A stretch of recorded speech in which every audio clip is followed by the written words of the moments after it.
Bonjour chers auditeurs. Bienvenue sur votre chaîne. Voici le résumé de la leçon 7 de l'école du sabbat pour le 4e trimestre de l'année 2025.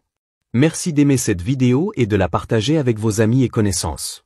Le titre de cette leçon, la loyauté ultime, le culte dans une zone de guerre. Le texte à mémoriser se trouve dans Matthieu 6, verset 33. Mais cherchez d'abord le royaume de Dieu et sa justice, et toutes ces choses vous seront données par surcroît. À la fin de cette leçon, vous entendrez le chant lié à ce verset. Chers auditeurs, cette leçon explore comment l'adoration et la loyauté envers Dieu sont prioritaires, même en temps de guerre, de danger et d'activités intenses. Elle revient sur plusieurs moments charnières du parcours d'Israël à travers la terre promise, lorsque le peuple a interrompu ses activités militaires pour renouveler son alliance, célébrer des fêtes sacrées et réaffirmer sa relation avec Dieu. La leçon nous rappelle que le véritable succès et la véritable protection ne viennent pas des efforts humains, mais d'une dépendance inébranlable envers le Seigneur. Le leadership de Josué a été marqué par des décisions qui ont donné la priorité à la foi plutôt qu'à la stratégie. Avant les batailles, Josué a choisi de circoncire la nouvelle génération, de célébrer la Pâque malgré le danger, de construire un autel et d'adorer et d'ériger le tabernacle du Seigneur avant même que toutes les tribus aient reçu leur terre. Ces actes semblaient irrationnels d'un point de vue militaire, mais ils démontraient la loyauté ultime d'Israël envers Dieu. En cas d'urgence, Dieu rappelait à son peuple que le renouveau spirituel devait précéder la conquête physique.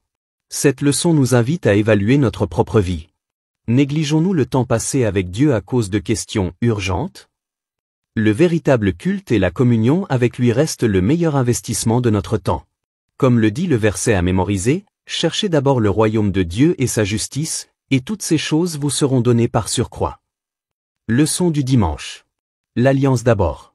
Josué 5, versets 1 à 7, rapporte l'ordre donné par Dieu à la deuxième génération d'Israël de se faire circoncire après avoir traversé le Jourdain. Ce rituel réaffirmait leur alliance avec Dieu.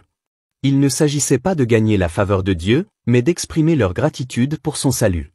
Même en territoire ennemi, Israël a pris le temps de renouveler son alliance, montrant ainsi que la victoire dépend de l'obéissance et de la confiance en Dieu, et non de la puissance militaire. Cette décision a rendu l'armée temporairement vulnérable, mais elle a témoigné que la bataille appartient au Seigneur.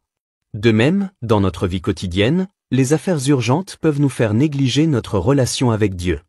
Les paroles de Jésus dans Matthieu 6, verset 33, nous rappellent de donner la priorité au royaume de Dieu, en ayant confiance qu'il s'occupera de tout le reste. Pensez au moment où vous avez négligé votre temps avec Dieu à cause d'affaires plus importantes. Pourquoi est-ce si facile à faire, et comment pouvons-nous lutter contre cela? Leçon du lundi. La Pâque, se souvenir de la rédemption. Avant d'entrer en guerre, Josué a conduit le peuple à célébrer la Pâque. Cette fête rappelait la délivrance de Dieu hors d'Égypte et la protection miraculeuse des premiers-nés lors de la 10e plaie. En célébrant la Pâque, Israël reconnaissait que sa conquête de Canaan dépendait de la même puissance salvatrice qui l'avait libéré de l'Égypte. Cela reliait l'histoire de l'Exode à leur nouveau voyage, tous deux marqués par des traversées miraculeuses comme la mer Rouge et le Jourdain.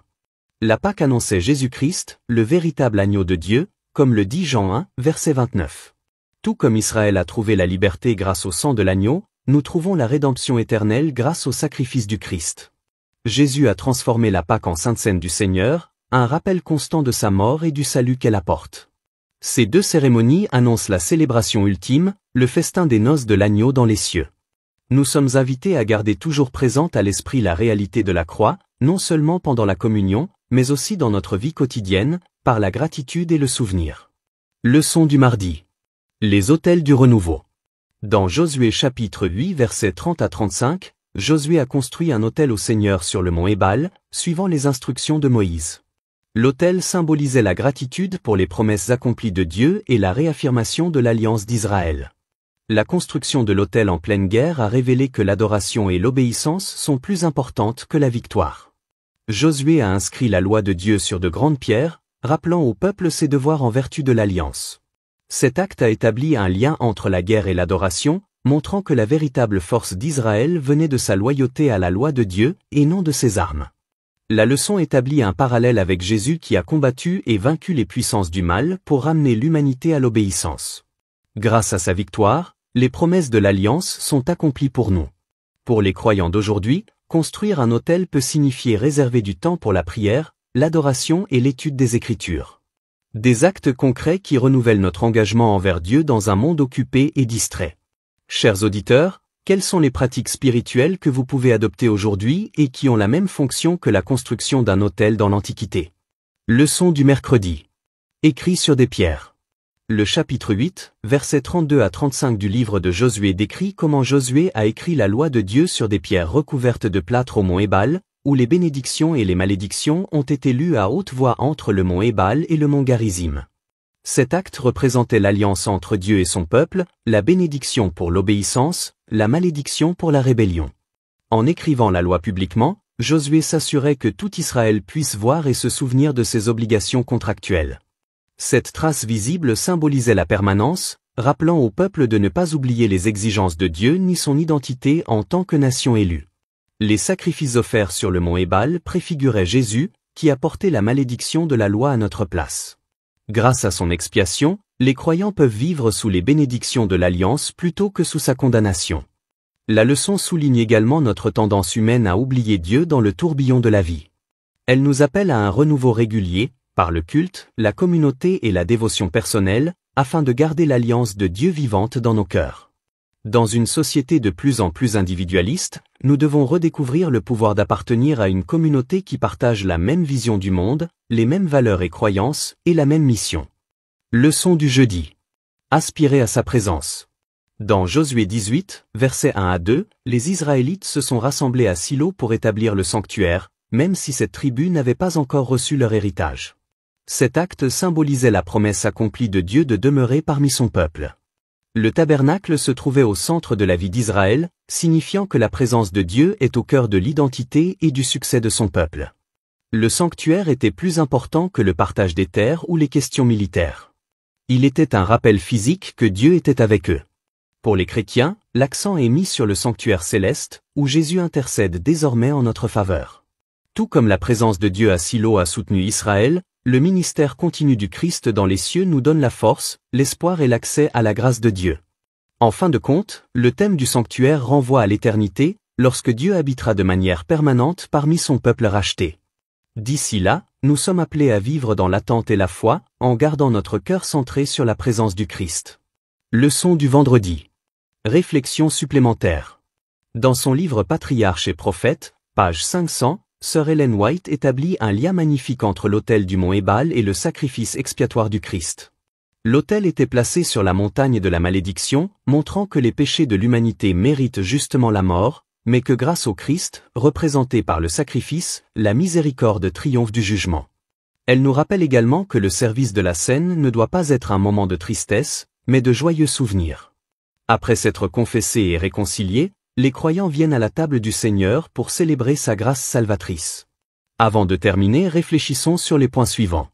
1. Recherchez d'abord le royaume. Que signifie vraiment mettre Dieu au premier plan dans chaque décision et priorité de la vie? 2.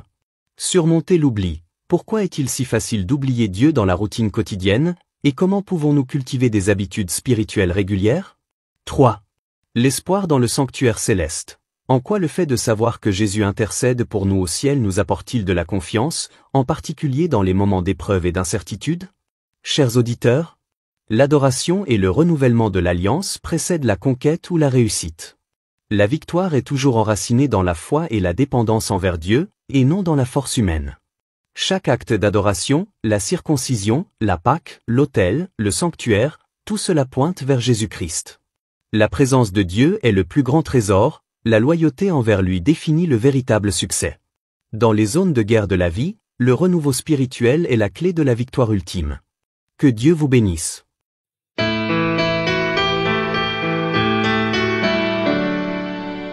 But seek first the kingdom of God and His righteousness, and all these things will be added to you. But seek first the kingdom of God and His righteousness, and all these things will be added to you. Matthew chapter 6:33.